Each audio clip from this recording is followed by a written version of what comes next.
చేరవచ్చిన దేవుని పిల్లలందరికీ మన ప్రభువు రక్షకుడైన యేసుక్రీస్తు నామమున చిన్న ప్రార్థన చేసుకుని వాక్యంలోకి వెళ్దామండి. మహాగణుడా, మహోన్నతుడా, జీవాధిపతి, మమ్మల్ని కన్న మా తండ్రి, మీకు వందనాలు, స్తోత్రాలు తండ్రి. ఎవరికూ లేని భాగ్యాన్ని తండ్రి మా జీవితాల్లో అనుగ్రహించి మీ గొప్పదైన మాటలో తండ్రి మమ్మల్ని అందరినీ పెంచుతున్న విధానం బట్టి వందనాలు చెల్లిస్తున్నాం తండ్రి. మీ గొప్ప మాటలను తండ్రి మీ పిల్లలకు వివరించబోతుండగా మీ ఆత్మ సహాయాన్ని దయచేయండి. అదేవిధంగా తండ్రి మీ పిల్లలందరూ మనసంతా కేంద్రీకరించి వాక్యాన్ని తండ్రి మరి అర్థం చేసుకుని మీ వాక్యానుసారంగా ఈ భూమి మీద బ్రతికి మిమ్మల్ని మహింపరిచి మీరున్న ఉన్నతమైన శ్రేష్టమైన లోకం చేరే భాగ్యం అందరికీ దయచేయండి. ప్రార్థిస్తూ అర్థిస్తూ సమస్త ఘనతమని మీకు ఆరోపిస్తూ క్రీస్తు నామములో ప్రార్థిస్తున్నాం తండ్రి, ఆమేన్. ప్రియమైన దేవుని వాళ్ళారా, ఒక శ్రేష్టమైన అంశాన్ని మాట్లాడబోతున్నాం కనుక జాగ్రత్తగా వినాలని మనస్ఫూర్తిగా కోరుకుంటున్నాను. అంతరంగ పరీక్ష. పాఠం పేరండి అంతరంగ పరీక్ష.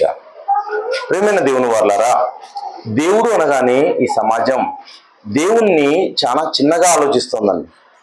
మనుషులను ఏ విధంగా మనం మెప్పిస్తామో, మనుషుల్ని ఏ విధంగా మనల్ని మంచివారుగా గొప్పవారుగా, లేకపోతే ఇతడు ఉత్తముడు, ఇతడు మంచివాడు, ఈమె చాలా మంచిది అని మనుషులతో మనం ఏ విధంగా అనిపించుకుంటామో.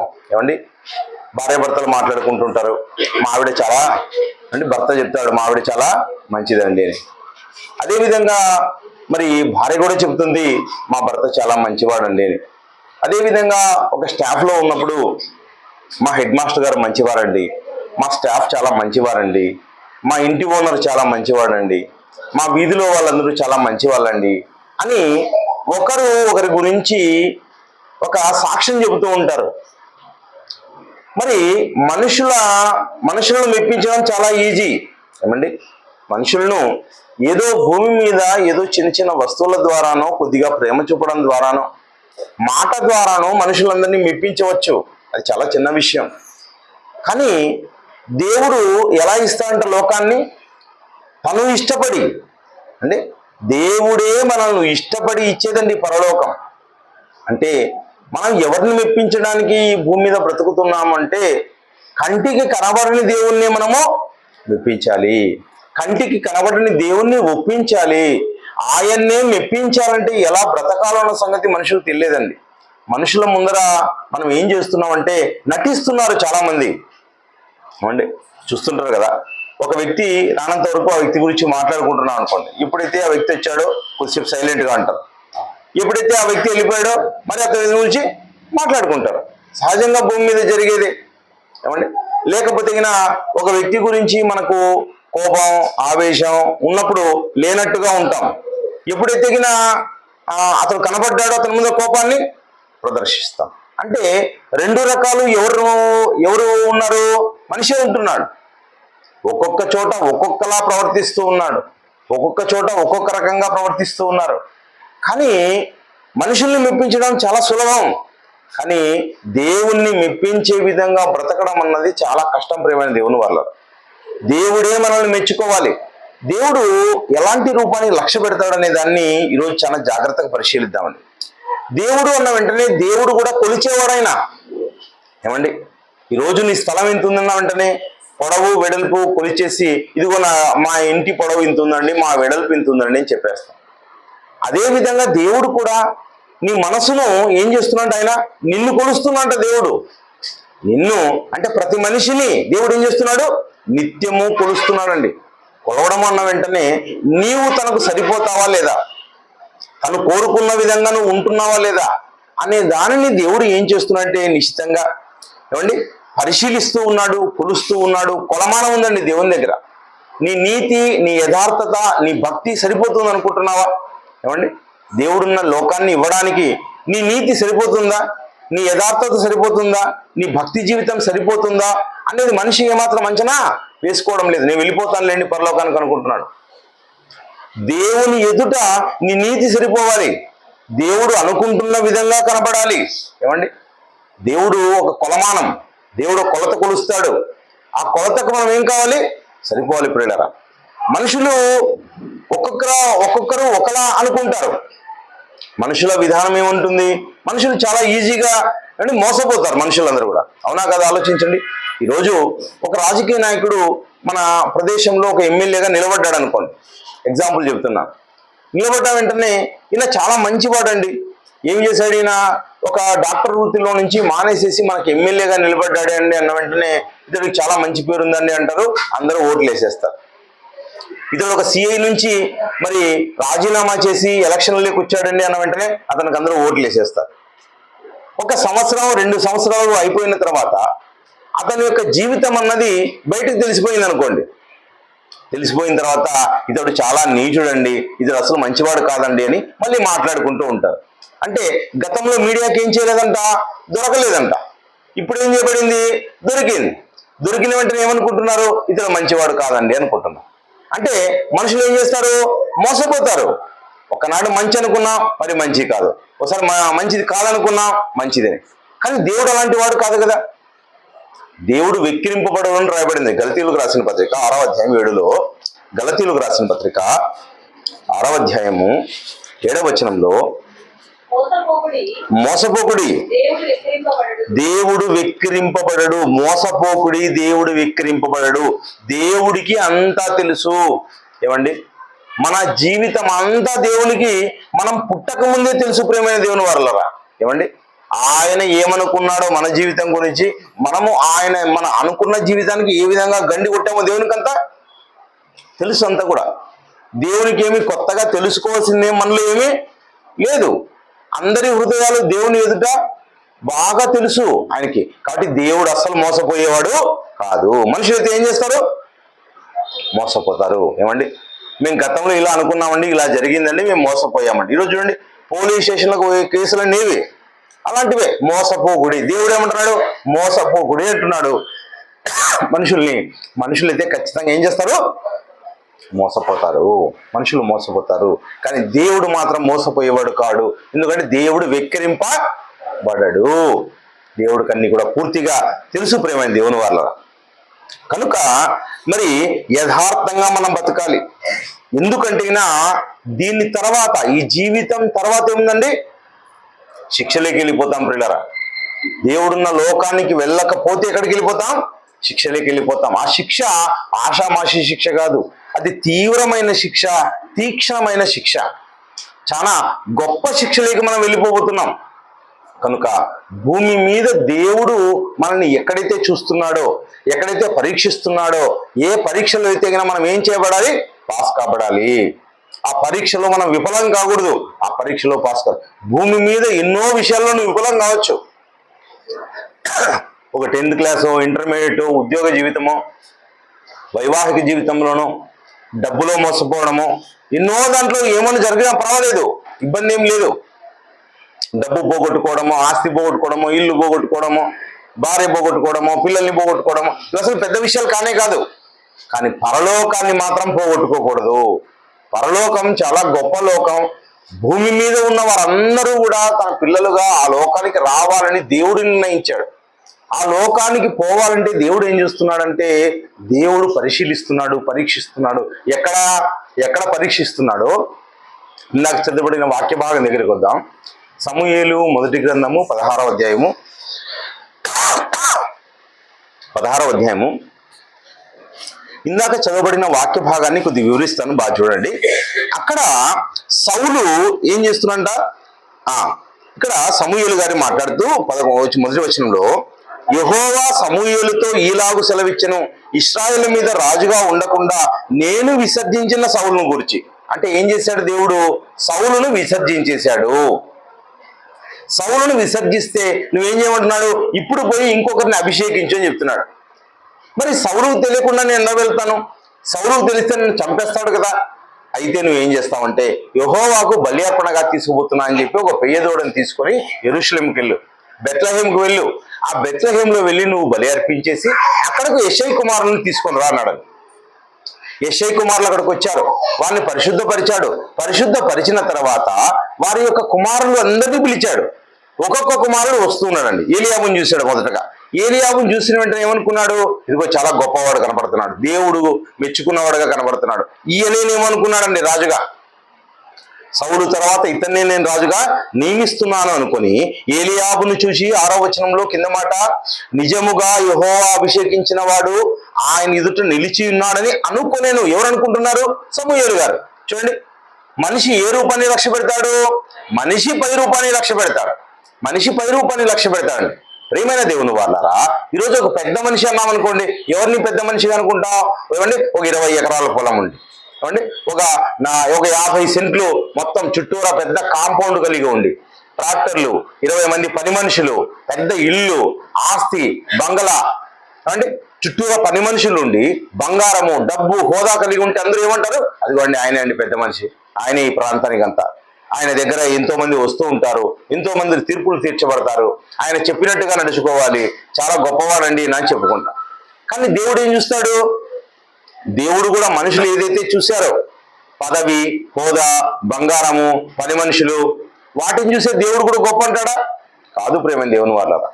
అందుకని ఇక్కడ అంటున్నాడు, ఇక్కడ ఏమంటున్నాడంటే, అయితే యెహోవా సమూయేలుతో ఎలాగ సెలవిచ్చెను, అతని రూపమును అతని ఎత్తుని లక్ష్య పెట్టకము. మనుషులు లక్ష్య పెట్టు వాటిని, మనిషి కులం చూస్తాడండి, మనిషి హోదా చూస్తాడండి, మనిషి డబ్బును చూస్తాడండి, మనిషి బంగారాన్ని చూస్తాడండి, మనిషి ఎత్తులు చూస్తాడండి. అందుకే కదా అండి వివాహ సమయంలో ఏమని చెప్తారో తెలుసా? ఇదిగో అమ్మాయి చాలా ఎర్రగా ఉందనుకున్నాం, అమ్మాయి మంచిదనుకున్నాం, మేమేం చేసాం లాస్ట్కి చివరికి? ఇదిగో మోసపోయాం. గతంలో ఏమనుకున్నాం? మంచిది, గొప్పది అన్ని అనుకున్నారు, అన్ని చెప్పారు, అన్ని చెప్తే అన్ని ఓకే అన్నాం. తీరా చూసిన వెంటనే మాకు ఒక 6 నెలల్లో మాకు తెలిసిపోయిందయ్యా, మా ఇంటికి వచ్చిన తర్వాత మేము సమస్య అట్లా ఇట్లా సమస్యలు పడ్డం లేదు. ఏమండి, మేము చాలా సమస్యలు ఎదుర్కొంటున్నాం. ఎన్నో వివాహాల్లో అండి, సౌందర్యవతి అని వివాహం చేసుకొని వివాహం వచ్చిన తర్వాత ఏమైందండి? చాలా ఇబ్బంది పడిన కుటుంబాలు చాలా ఉన్నాయండి. కనుక ప్రేమైన దేవుని వాళ్ళరా, అంటే మనుషులు ఏదైతే లక్ష్య పెడతారో మనుషుల వైపు వెళ్ళామనుకోండి మనం చాలా లాస్ అయిపోతాం.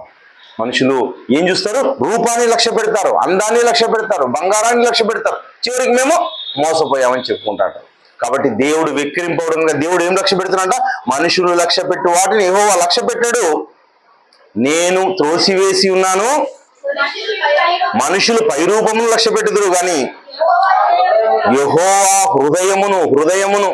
హృదయం దేనికి సంబంధించిందండి? ఆత్మకు సంబంధించింది. ప్రేమ దేవుని వాళ్ళ హృదయం ఆత్మకు సంబంధించినది. ఆత్మ ఎక్కడ ఉంటుంది? దేవుడు ఆత్మ. ఎందుకు లక్ష్య పెడుతున్నాడు దేవుడు ఆత్మనే ఎందుకు లక్ష్య పెడుతున్నాడు? తను ఆత్మ కనుక దేవుడు ఆ ఆత్మనే లక్ష్య పెడుతున్నాడు. మనుషులు శరీరం కనుక శరీరాన్నే లక్ష్య పెడుతూ ఉన్నారు. కనుక ప్రియమైన దేవుని వాళ్ళ దేవుడు ఆత్మను లక్ష్య పెడతాడు, మనసును లక్ష్య పెడతాడు, హృదయాన్ని లక్ష్య పెడతాడు.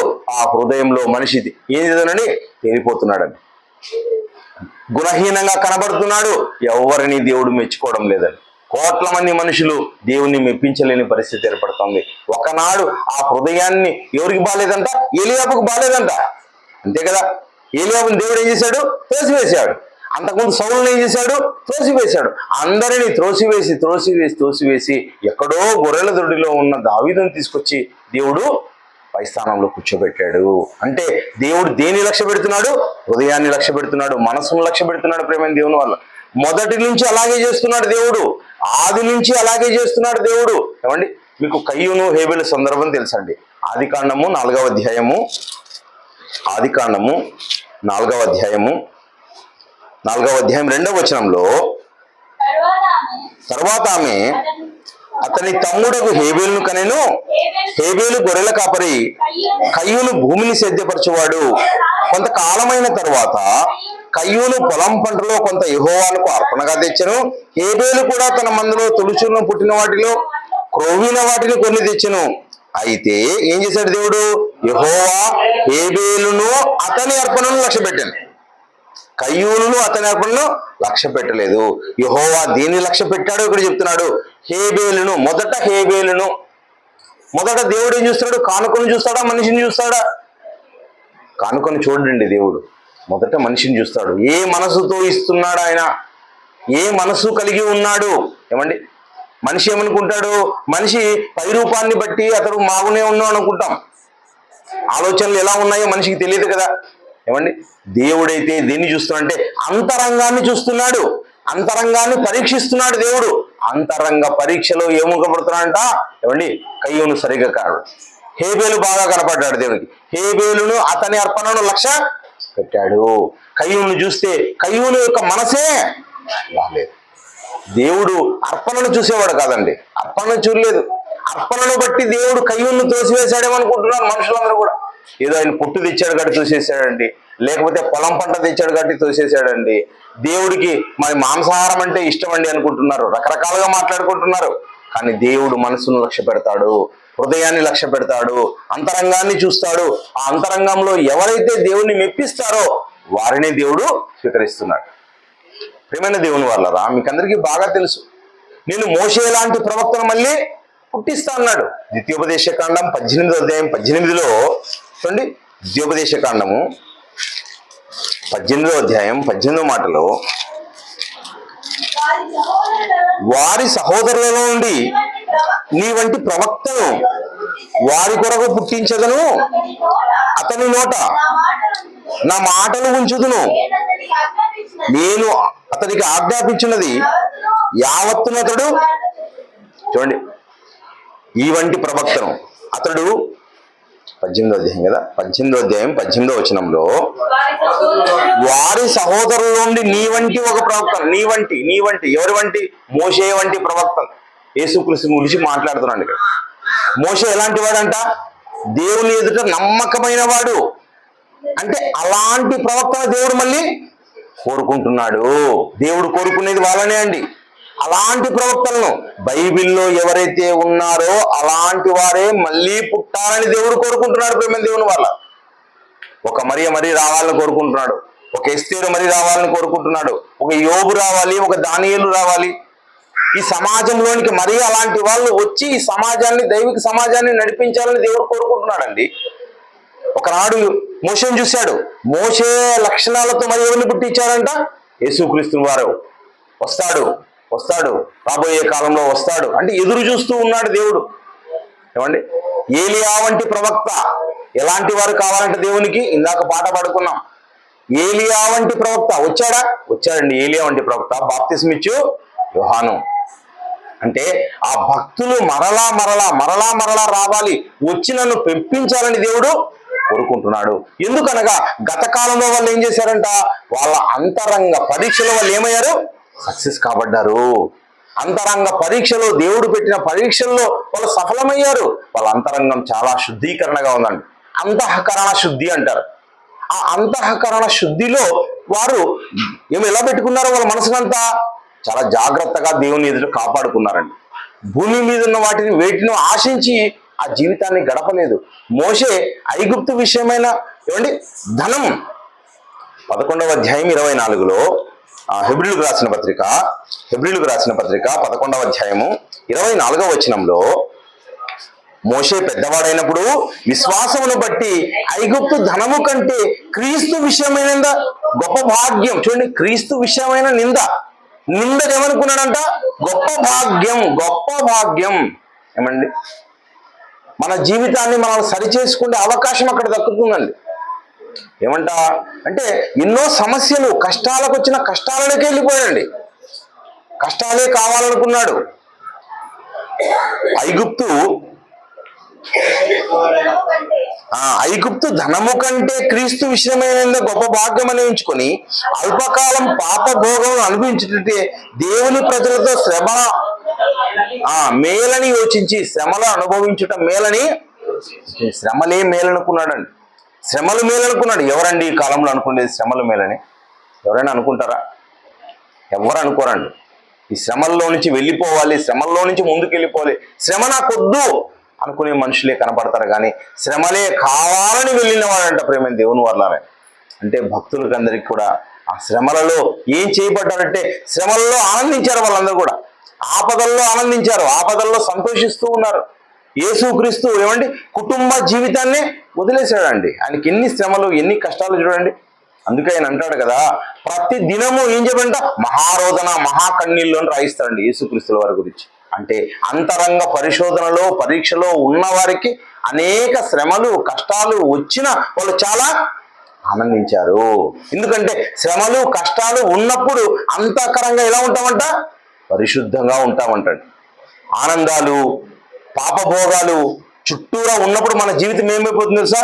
బయట బాగుంటుంది కానీ లోపలంతా కూడా చాలా దేవునికి అయిష్టమైనంత లోపల వచ్చేస్తుంది. ప్రేమ దేవుని వల్ల దేవునికి అయిష్టమైన పరిస్థితి లోపల ఉంటుంది. అంతరంగం బాగుండదు. మనం బయట ఆనందంగా ఉన్నాం అనుకోండి, బయట చుట్టూ ఆనందంగా ఉందనుకోండి, చుట్టూ ఆనందకరమైన పరిస్థితులు ఉన్నప్పుడు లోపల ఎలా ఉంటుంది? లోపల అసలు బాగుండదండి. కాబట్టి మనకు బయట శ్రమలు వచ్చినా లోపల మాత్రం చాలా ఆనందంగా ఉంటుంది. రెండు వేరండి. దేవుడు మెచ్చుకోవాలంటే బయట శ్రమలు ఉండాలి. శ్రమలు ఉన్నప్పుడు లోపల చాలా అంతఃకరణ శుద్ధితో మనం ఈ జీవితాన్ని బ్రతకగలుగుతాం. ప్రేమైన దేవుని వాళ్ళారా, దేవుడు మరి పై రూపాన్ని లక్ష్య పెట్టాడు. దేవుడు మరి అంతఃకరణాన్ని దేవుడికి తెలియదంటూ ఈ భూమి మీద ఏదీ లేదు. అంతే కదండి. యేసుక్రీస్తుల వారు కానుకల పెట్టె దగ్గర కూర్చొని ఉంటాడండి. ఒక బీద విధవరాలు ఎంత ఇస్తుందో తెలుసా?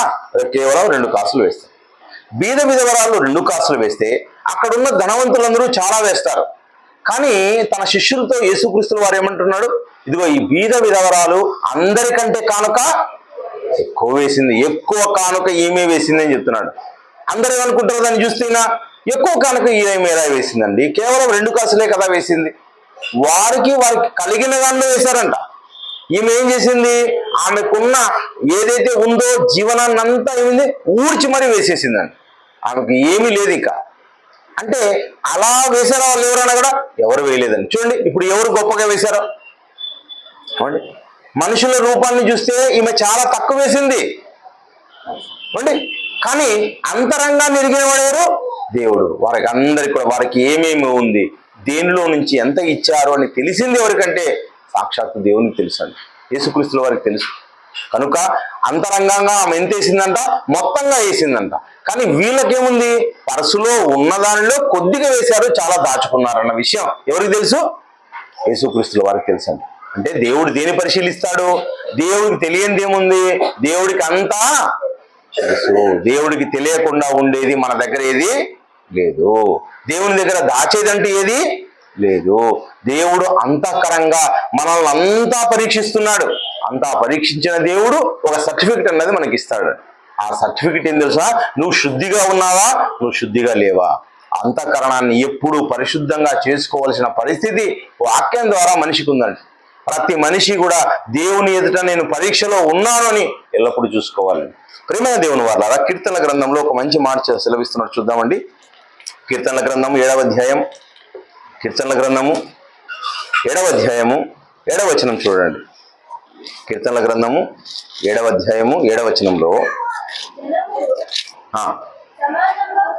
సమాజముగా కూడి నిన్ను చుట్టుకొనున్నప్పుడు వారికి పైగా పరమందు ఆసీనుడు కమ్ము. చూడండి, దేవుడు ఎక్కడుంటాడంట? ఎక్కడైతే జనములు కూడుకొని ఉంటారో, ఆయన నామాన్ని స్మరిస్తూ ఉంటారో, ఆయన వాక్యాన్ని మాట్లాడుకుంటూ ఉంటారో, దేవుడు వాళ్ళలో ఉండాలని, ఆయన ద్వారా మాటలు పలకాలని, వారి మీద ఏమింట స్తుతుల మీద ఆసీనుడై ఉంటాడండి. దేవుడు ఎక్కడ ఉంటాడు? దైవిక సమాజం ఎక్కడ కూడుకుంటుందో అక్కడ దేవుడు ఉంటాడు. దేవుడు పైనుండి వారి యొక్క హృదయాలన్నీ పరిశీలిస్తూ ఉంటాడు, పరీక్షిస్తూ ఉంటాడు. అలా పరీక్షించే దేవుడు ఏమని చెప్తున్నాడంటే, యెహోవా జనములకు తీర్పు తీర్చువాడు. యెహోవా నా నీతిని బట్టియు నా యథార్థతను బట్టియు నా విషయంలో నాకు న్యాయము.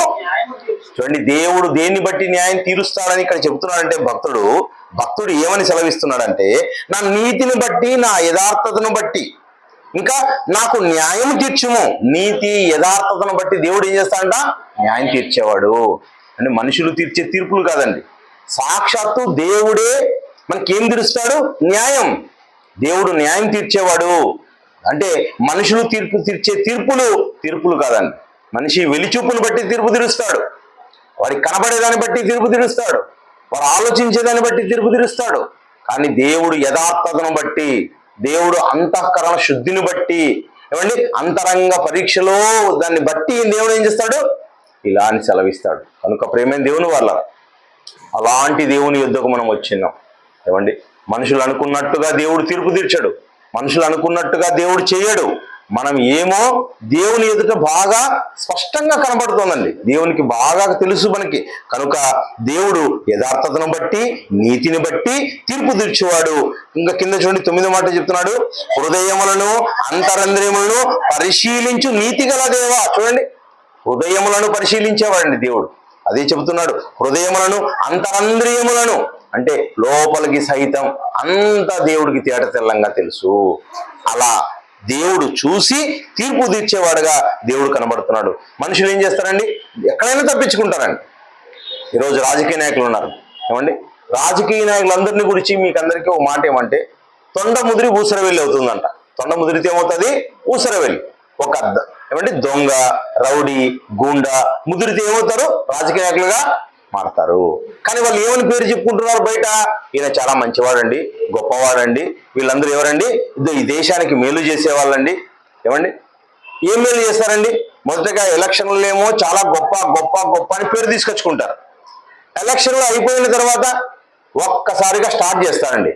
తెలుసా మీకేవో బ్రాండీకి సంబంధించినవి ఏం చేస్తారండి, వేస్తూ ఉంటారు వాళ్ళు. Tender, very good, tender. ఆ టెండర్లలో మేజర్గా ఎవరికంటావా, వాళ్ళే కొట్లాడుకుంటుంటారు. ఇప్పుడు మనం ఇంతకాలం అయితే చెప్పాం కదా, ఈ నాయకుడు మంచివాడు, ఈయన మంచివాడు, ఆయన మంచివాడు అని. ఇదిగో స్త్రీలు కూడా టెండర్లలో పార్టిసిపేట్ చేసి, ఎవరామె ఏమండి, ఆమె ఆ ప్రాంతానికి సంబంధించిన ఎమ్మెల్యే, ఎంపీ, నాకు తక్కువ వచ్చాయండి అని ఆమె వస్తుంది మధ్యలోకి. మళ్ళీ గతంలో ఈమె అండి ఉత్తమరాలు, వీరికి ఏమి చేయాలి, మనము ఓటు వేయాలి. ఎంత ఎన్నుకున్న తర్వాత ఏం చేస్తున్నారు, ప్రజల జీవితాల్లో చెలగాటమాడుతున్నారండి. ప్రజలకు ఏం చేస్తున్నారంటే మత్తు, డ్రగ్స్, హెరాయిన్, చరస్సు ఇవన్నీ కూడా రకరకాలుగా ప్రజలకు పంపించేవారుగా, ప్రజల జీవితాన్ని మద్యముతో ఆటలాడి ప్రజల జీవితాన్ని నాశనం చేసే విధంగా మీరే టెండర్లో పార్టిసిపేట్ చేస్తున్నారు. ఏమండి, మంచికి చెడుకు ఏదైనా పోలిక ఉందా అండి? ఒక చోట మంచి నీళ్ళైనా చెడు నీళ్ళైనా ఏదో ఒకటే వస్తాయి. మంచినీళ్ళు చెడు నీళ్లు రావు అంటే, మంచినీరు చేదు నీరు ఒకే చోట పుట్టదు కదా అంటాడు దేవుడు. కాబట్టి వీళ్ళు ఏం చేస్తున్నారంటే మంచి వాళ్ళగా చెప్పుకుంటున్నారు, వారి యొక్క బాహ్య రూపం మంచిది, కానీ అంతఃకరంగా ఎలా ఉన్నారు, అంతరంగ పరీక్షలో ఎలా బయటపడుతున్నారు, ఇదిగో ఈ టెండర్లలోనూ ఏమండి దొంగతనాలలోనూ లేకపోతే మోసం చేయడంలోనూ ఇవన్నీ చేసుకున్న తర్వాత ఏమండి చాలా మంది బయటపడతారండి. వీళ్ళంతా మంచి వాళ్ళు కాదు అన్న సంగతి. కనుక ప్రియమైన దేవుని వాళ్ళరా, దేవుడు ఏది కోరుకుంటున్నాడో అలా తీర్పు తీర్చే దేవుడు ఉన్నాడు. ఆయన చెప్తాడు మనల్ని, ఏ వ్యక్తిని కూడా నీ వెలిచూపు ద్వారా తీర్పు తీర్చడానికి లేదు. మనుషులు చాలా జాగ్రత్తగా వాళ్ళ జీవితాన్ని, మన జీవితాన్ని మనం కాపాడుకోవాలండి. మన జీవితాన్ని మనం కాపాడుకోవాలి. మన ప్రక్కన ఉన్న వారికి డైరెక్ట్గా ఏం చేయాలి, దగ్గరగా పిలుచుకొని వారికి సలహాలు సూచనలు ఇచ్చి వారిని కాపాడాలి. అలా మనం ఏం చేయాలి, దేవుని ఎదుట వారిని నిలబెట్టే ప్రయత్నం చేయాలి. యోబు గ్రంథం 16వ అధ్యాయం, యోబు గ్రంథము 16వ అధ్యాయము. యోబు గారు ఆయనకి ఎన్నో శ్రమలు వచ్చాయి. అన్ని శ్రమలలో ఎంతో ఇబ్బందులు ఎదుర్కొన్నాడు.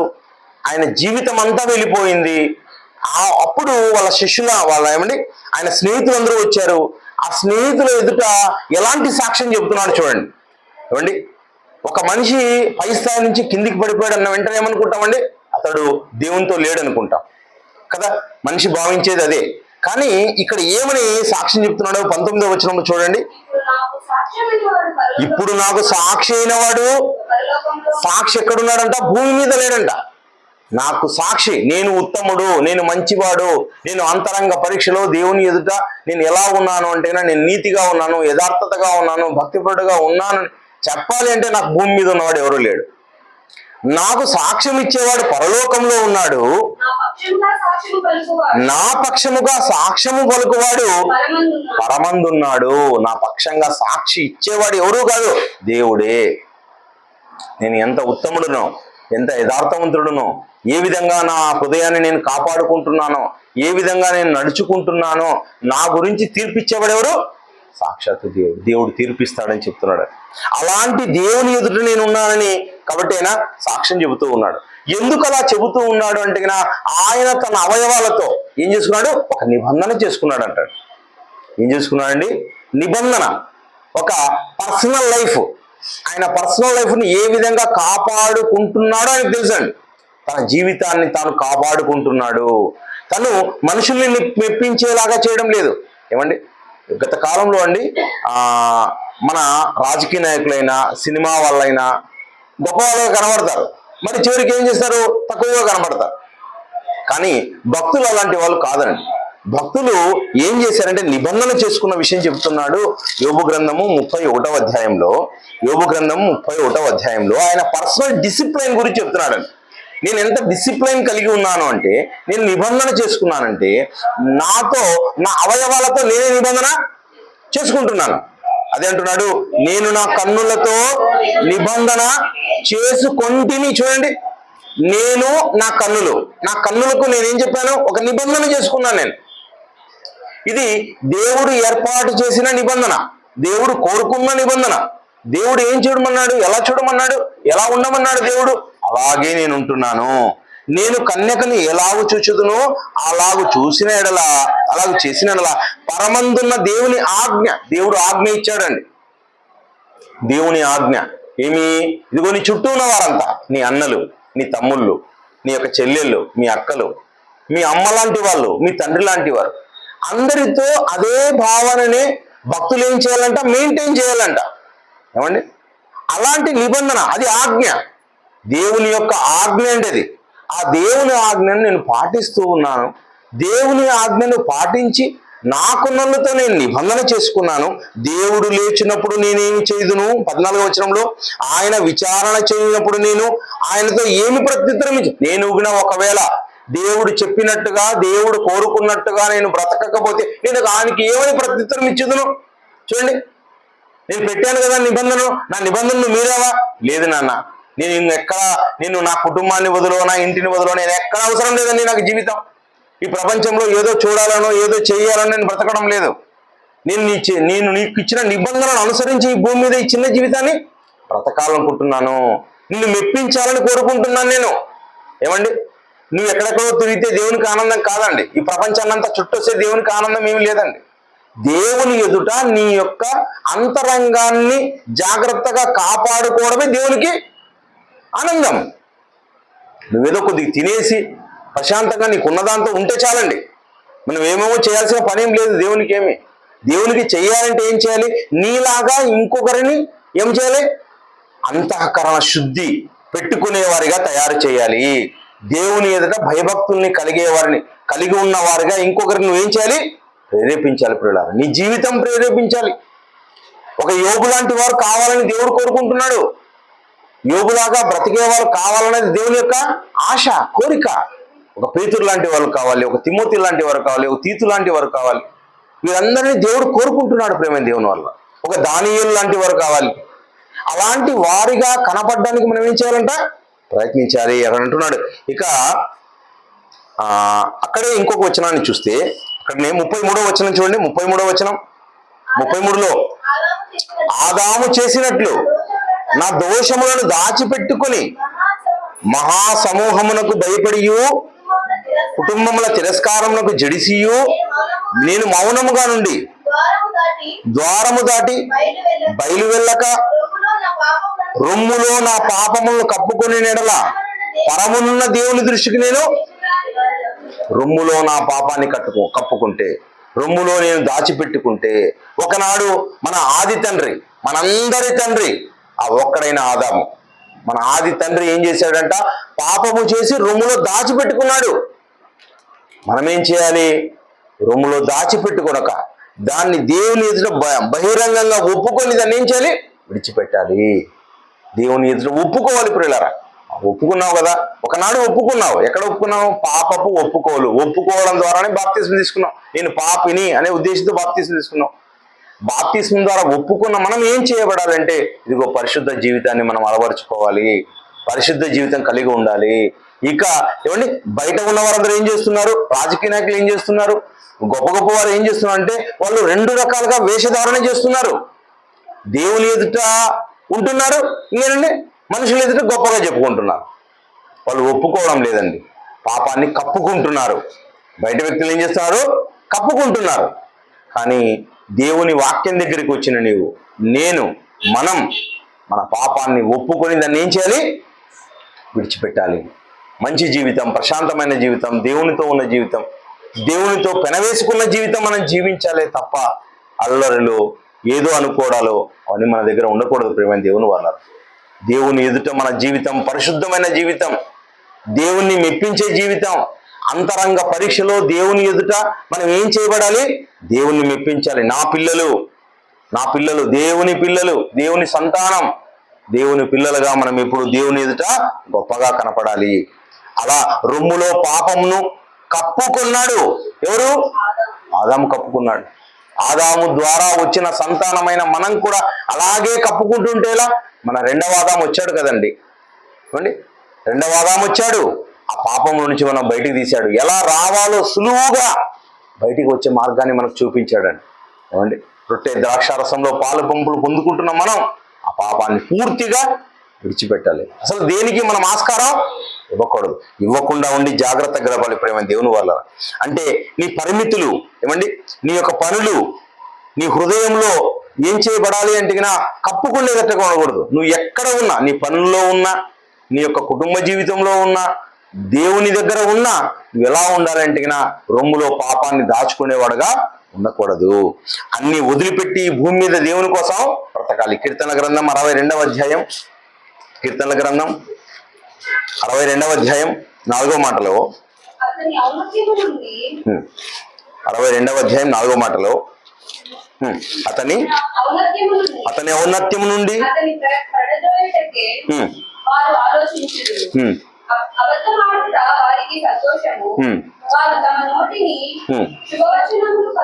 శుభవచనములు పలుకుచు అంతరంగములో దూషింతురు. చూడండి, అంతరంగం లోపల ఒకటి ఉందంట.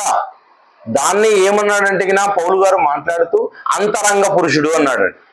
ఆత్మ, మనస్సు అంతరంగ పురుషుడు, బాహ్య పురుషుడు అంతరంగ పురుషుడు.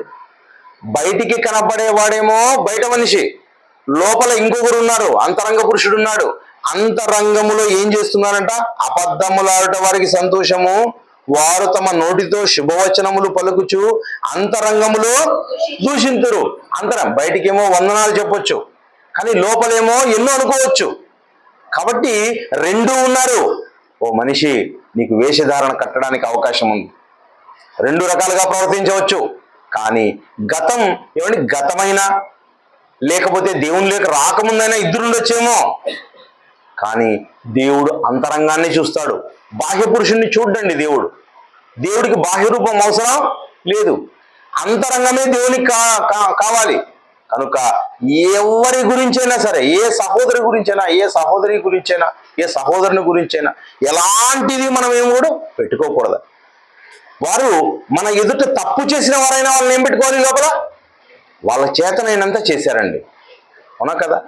నీకు ద్రోహమే చేశారనుకోండి, అన్యాయమే చేశారనుకోండి, వాళ్ళకి అది అయ్యింది, వాళ్ళు చేశారంతే. వాళ్ళు చేయలేకపోయారు. సరి చేస్తావా? సరి చేయలేవా?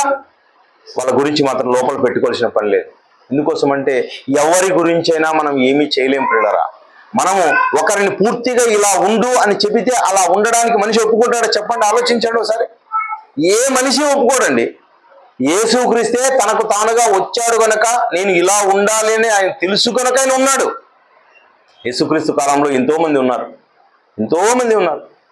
పౌలు గారికి పూర్తిగా అర్థమైంది కనుక తన జీవితాన్ని దేవుని కోసం పణంగా పెట్టి ఆయన వివాహాన్ని మానేసి మరి దేవుని కోసం పనిచేశాడు. ఒకరికి అలా చెప్పామనుకోండి, నువ్వు అన్ని మానేసి ఇలా ఉండని చెప్పామనుకోండి, ఒకరు చెప్పితే ఏమవుతారు? ఇంకొకరు కీపం అయిపోతారు. నీ లోపల రావాలి, ఏమండి? ఒకరు చెప్పి ఆదేశిస్తే ఏమవుతుంది? అలా ఉంది అంటే వీళ్ళు చెప్పడం వల్ల అలా ఉంటే ఏమవుతారు? వాళ్ళు మరబం అయిపోతారు. దేవుడు కోరుకుంటున్నది ఏమంటే నీవుగా సమాజాన్ని, వాక్యాన్ని, జీవితాన్ని పరిశీలించుకొని నీ వ్యక్తిగత జీవితాన్ని దేవుని కోసం కట్టుకోవాలి. Personal life. యోబు గారికి ఎవరు చెప్పారు? దేవుని మాటను బట్టి యోబు గారు కట్టుకున్నారు. యోబు గారు కట్టుకున్నందుకు అంతరంగ పరీక్షను బట్టి దేవుడు ఏం చేశారు? యోబు గారు తీసుకొచ్చి బైబిల్లో పెట్టాడు. కనుక ప్రేమైన దేవుని వల్ల వాక్యాన్ని బట్టి మనం మారాలి. వాక్యాన్ని బట్టి చాలా మంది ఏం చేయాలంట? మారలేరంట. ఎవరు మారలేరు చెప్తున్నాడు? అతని ఔన్నత్యము నుండి అతన్ని పడదోవిటికే వారు ఆలోచించుదురు. వారు కొంతమంది ఉన్నారు, ఎప్పటికీ ఉంటారు. ఏమండి, ఇది ఏ లక్షణం అంటే అపవాది లక్షణం. ఒకరి యొక్క కుటుంబం యొక్క ఔన్నత్యాన్ని తగ్గించాలనో, ఒక వ్యక్తి యొక్క ఔన్నత్యాన్ని తగ్గించాలనో, లేకపోతే భార్య భర్తను తగ్గించాలనో, భర్త భార్యను తగ్గించాలనో, తల్లిదండ్రుల మాట వినని పిల్లలు, పిల్లల మాట వినని తల్లిదండ్రులు, ఒకరి మాటకు ఒకరు లోబడని వారు లోపల ఏం చేయబడి ఉంటారంటే అపవాది లక్షణాల చేత ముద్ర వేయబడి ఉంటారు. వాళ్ళు ఏం చేస్తారు? వాళ్ళు ఎప్పటికీ అలాగే ఉంటారండి. వాళ్ళకి పాపపు స్థితి వాళ్ళకి ఆనందంగా ఉంటుందంట. అది చెప్తున్నాడు అక్కడ. పలుకుచూ చూడండి, బయట ఒక రకంగా, లోపల ఒక రకంగా, బయట లోపల వేరు పురుషులు అలా ఉంటే వాళ్ళకి చాలా కష్టం ప్రియమైన దేవుని వాళ్ళ. ఏమండి, పైకి మాత్రం బాగుండి లోపల ఇంకొక రకంగా ఉంటే ఎవరికి కష్టం? అది వాళ్ళకే కష్టం. అలా ఎప్పుడు ఎవరు పెట్టుకోకపోతేనే వాళ్ళకి మంచిది ప్రియమైన దేవుని వాళ్ళరా. అలా ఉన్నవాడు ఎవరో తెలుసా?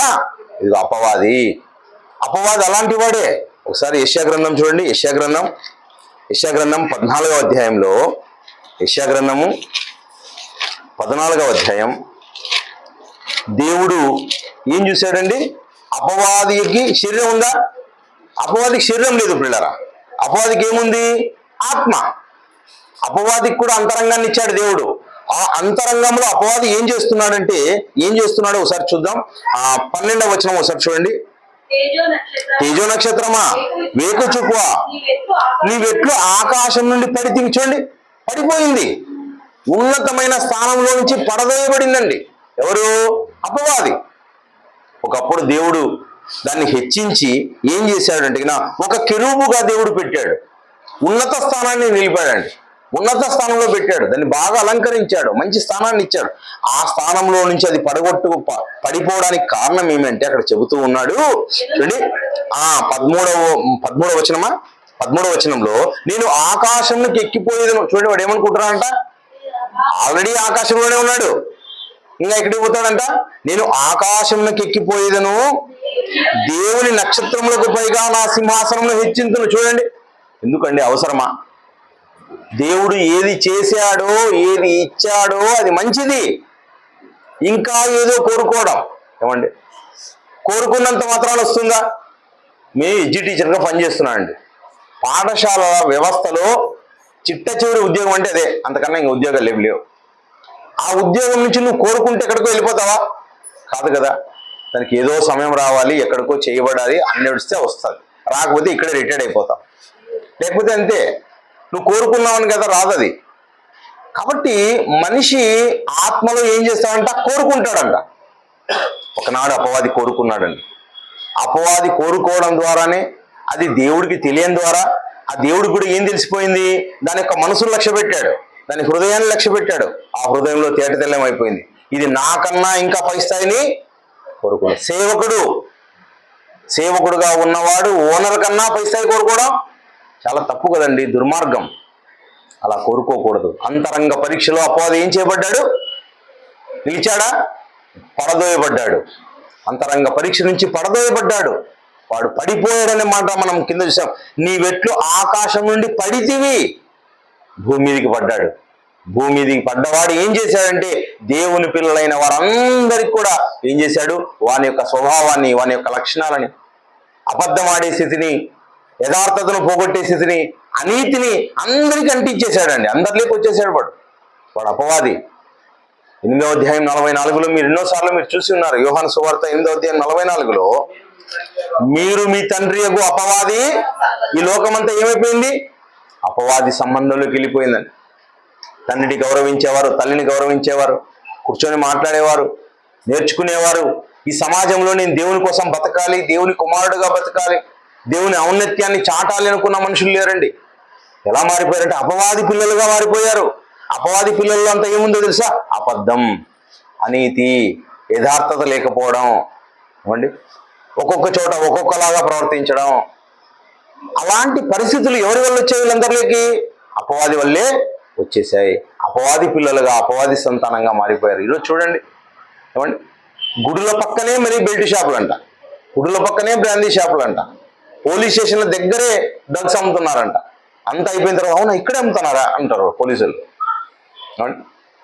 వాళ్ళు వీళ్ళు చేతులు వేసుకొని రాబోయే కాలంలో చేసే పరిస్థితులు వస్తాయి. ఈ సమాజం ఇంకా భ్రష్టు పట్టిపోతుంది. దేవుడు ఏం చేస్తున్నాడు? ఎందుకు ఆ సమాజాన్ని చూసి దేవుడు ఏంటి కాలిపోవడానికి కారణం ఏమి? దేవుడే. ఏమండి, దేవుడు నిర్ణయిస్తేనే కదా కాలిపోయేది. దేవుడు నాశనం కావాలంటేనే కదా నాశనం అయ్యేది. ఒకనాడు భూమిని నాశనం చేసిన దేవుడే ఒక్కొక్క ప్రాంతాలను నాశనం చేస్తున్నాడు. ఏమండి, ఉగ్రత, దేవుని ఉగ్రత వస్తుంది. ఎందుకు? దేవుడు చేసే అంతరంగ పరీక్షలో మనుషులు ఎవరు సఫలం కావడం లేదు. విఫలమవుతుంది సమాజం. విఫలమవుతున్న సమాజం మీదకి దేవుడు ఉగ్రత తీసుకొస్తున్నాడు పిల్లలు. కనుక ఆ ఉగ్రత నుంచి తప్పించుకోబడాలి అంటే ఏం చేయాలంటే దేవుడు చూసే కోణం లేక మనం వెళ్ళిపోవాలి. మనం నోరు తెచ్చామంటే అవతల వారు ఆనందించే మాట మాట్లాడాలి, ఒకరికి స్వాంతనిచ్చే మాట మాట్లాడాలి. మీ పలుకు అందుకోసమే ఇచ్చారు దేవుడు. మరి పశువులకి, పక్షులకి, 84 కోట్ల జీవరాశులకి ఎందుకు ఇవ్వలేదు మాట? అవి ఇచ్చింటే ఏం మాట్లాడి మనల్ని అన్ని తిట్టి పెట్టిండు. అవి తిట్టకుండా తిట్టేటివి అవన్నీ ఏదండి, అవన్నీ బాగా పసిగట్టేటివి. ఎందుకు? దేవదూతలు అవి దేవదూతలు. ఏ చెట్టు కింద మాట్లాడినా మనుషులు ఏం మాట్లాడతారో, ఏ ఇంటి కింద మాట్లాడినా ఏం మాట్లాడతారో ఇవన్నీ వాటికి తెలిసిపోయేవి. కనుక ప్రేమైన దేవుని వాళ్ళారా, నీకు ఇచ్చిన మాట ఏం చేయబడాలంటే అవతల వ్యక్తిని స్వాంతన చేయబడాలి. వారి కష్టానికి ఓదార్పు కలగాలి. ఉన్నవి కష్టాలు ఎల్లకాలం ఉండవు. కష్టాలు కలకాలం ఉండవండి. వస్తాయి కష్టాలు. యోబు గారికి రాలేదా కష్టాలు? నీతిమంతులు కలుగు ఆపదలు అనేకములు. ఆ ఆపదలలో, కష్టాల్లో మన సహోదరుడు, మన సహోదరి ఉన్నప్పుడు వారికి స్వాంతనిచ్చే మాటలు, వాళ్ళని గొప్ప చేసే మాటలు, వాళ్ళని ప్రేమించే మాటలు, ఉన్నత స్థితి తీసిపోయే మాటలు. ఏమండి, అనారోగ్య స్థితి అండి అది. ఆ స్థితిని ఏమంటాము అంటే అనారోగ్య స్థితి. అనారోగ్య స్థితిలో ఉన్నప్పుడు మనం సపోర్ట్ ఇవ్వాలి. ఓ చెయ్యి విరిగింది అనుకోండి, చెయ్యికి ఏం కడతారండి? 2 వేస్తారు కదా దెబ్బలు వేసి దాన్ని సెట్ చేయడానికి టైం పడుతుంది. ఆ టైం వరకు ఓర్చుకుంటే నీ చెయ్యి మరి నీకు సహకారం అందిస్తుంది. మనం అందరం కూడా ఏం చేయబడాలి అంటే మనకు ఏమిచ్చాడో అవయవాలు దేవుని కోసం మనం ఉపయోగించాలి. అన్ని కనుక్కుంటాడండి ఆయన. చూసిన వెంటనే తెలిసిపోతుంది. యేసుక్రీస్తు కాలంలో కూడా ఒక సందర్భం చూపిస్తాను. మత్తయి సువార్త ముగిస్తాను. మత్తయి సువార్త 8వ అధ్యాయం. మత్తయి సువార్త 8వ అధ్యాయం 19వ మాటలో అంతటా ఒక శాస్త్రి వచ్చి, బోధకుడా నీవెక్కడికి వెళ్ళినను, చూడండి అక్కడ అంటున్నాడు బోధకుడా అంటే గుడ్ టీచర్ నువ్వు ఎక్కడికి వెళ్ళినా నేను వచ్చాను. ఏమండి, ఎంత ఆయన ఇంటెన్షన్ చూడండి. ఈయన నిజంగా చేస్తాడేమో, అవునా కదా? మనకేమనిపిస్తుంది? ఈయన నిజంగా ఇంతగా చెబుతున్నాడంటే మనకు బాగా అందిస్తాడు, గ్యారంటీ వస్తాడు అని మనకు అనిపిస్తుంది. కానీ యేసుక్రీస్తు వారు ఏం మాట్లాడుతున్నారు? అందుకు యేసు, నక్కలకు బొరియలున్నాయి, ఆకాశ పక్షులు గొల్లున్నాయి.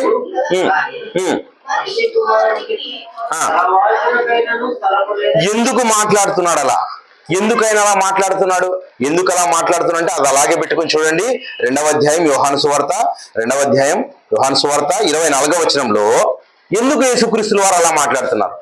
ఏమండి, ఆయనేమో శాస్త్రి, బోధకుడు. ఆయన కూడా వచ్చిన మాట బాగా మాట్లాడుతున్నాడు. ఏమంటున్నాడు? నీవెక్కడికి వెళితే నేను అక్కడికి వస్తానంటున్నాడు.